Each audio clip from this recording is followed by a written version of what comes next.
Hi అండి, ఎలా ఉన్నారు? ఈరోజు కొత్తిమీర రైస్ని ఎలా తయారు చేయాలో చూద్దామండి. బిర్యానీ రైస్ తీసుకుని ఒక గిన్నెలో పోసుకుని రైస్ మునిగేంత వరకు నీళ్లు పోసుకుని పక్కన పెట్టుకోవాలి. ఈలోగా కొత్తిమీరను తీసుకుని కొత్తిమీర శుభ్రం చేసుకుని చిన్న చిన్న ముక్కలుగా కట్ చేసి వాటర్లో వేసి కొత్తిమీర కూడా శుభ్రంగా కడుక్కొని పక్కన పెట్టుకోవాలి. ఈ రైసు ఉదయం హడావుడి లేకుండా లంచ్ బాక్సుల్లోకి చాలా తేలిగ్గా అవుతుందండి. దీనికి సరిపడా 2 టమోటాలు, 4 పచ్చిమిర్చి, 2 ఆనియన్స్ తీసుకొని వాటిని కూడా ముక్కలుగా కట్ చేసుకోవాలి.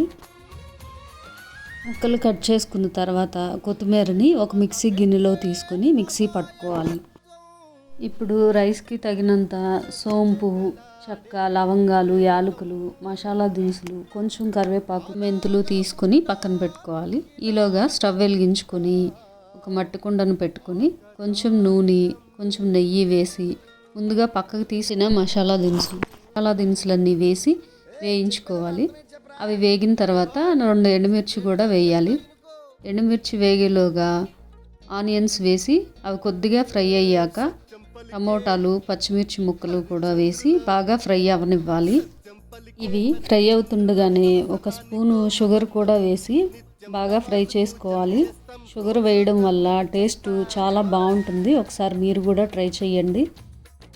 ఇవన్నీ కలిపి వేగిన తర్వాత ఒక 2 స్పూన్లు అల్లం చిన్నులపై పేస్ట్ కూడా వేసుకుని బాగా ఫ్రై అయ్యిందాక ఉంచుకోవాలి. ఇవి బాగా ఫ్రై అయ్యాక ముందుగా కట్ చేసి పెట్టుకున్న కొత్తిమీరని మిక్సీ పట్టుకున్నాం కదండి, ఆ కొత్తిమీరను కూడా ఈ ఆనియన్స్తో కలిపి బాగా ఫ్రై చేసుకోవాలి. ఇవన్నీ బాగా కలుపుకొని ఫ్రై అయిన తర్వాత ధనియాల పౌడరు, కొంచెం వేయించిన జీలకర్ర పౌడరు వేసి సరిపడా ఉప్పు కూడా ఇప్పుడే వేసుకోవాలండి. ఆ ఉప్పు కూడా బాగా కలిపేసి ఒక 5 నిమిషాలు ఫ్రై చేసిన తర్వాత బియ్యం మనం ఎన్ని తీసుకున్నామో దాన్ని బట్టి వాటర్ పోసుకోవాలి. నేనైతే 2 గ్లాసులు తీసుకున్నానండి. ఒక గ్లాస్కి గ్లాసున్నర వాటర్ పడతాయి కాబట్టి నేనైతే 3 గ్లాసులు వాటర్ అయితే పోసానండి. వాటర్ పోసిన తర్వాత ఒక స్పూన్ నెయ్యి అయితే వేసాను.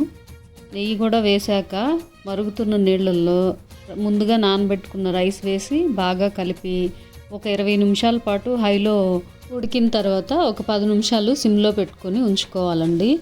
అంతేనండి, ఎంతో రుచికరమైన కొత్తిమీర రైస్ రెడీ అయిపోతుంది. దీన్ని పెరుగు చట్నీతో సర్వ్ చేసుకుంటే చాలా బాగుంటుందండి. ఈ చిన్న చిన్న టిప్స్ పాటిస్తూ మీరు కూడా ఒకసారి ట్రై చేయండి. టేస్ట్ ఎలా ఉందో నాకు కామెంట్స్ రూపంలో తెలియచేయండి. Thank you for watching. ఖాళీ అయ్యిందంటే పకీరు తత్వం, కళ్ళు లేని ముసలవ్వలకు చెయ్యందిస్తా, అడిచిపోరు ఎదురుగా వస్తే పళ్ళి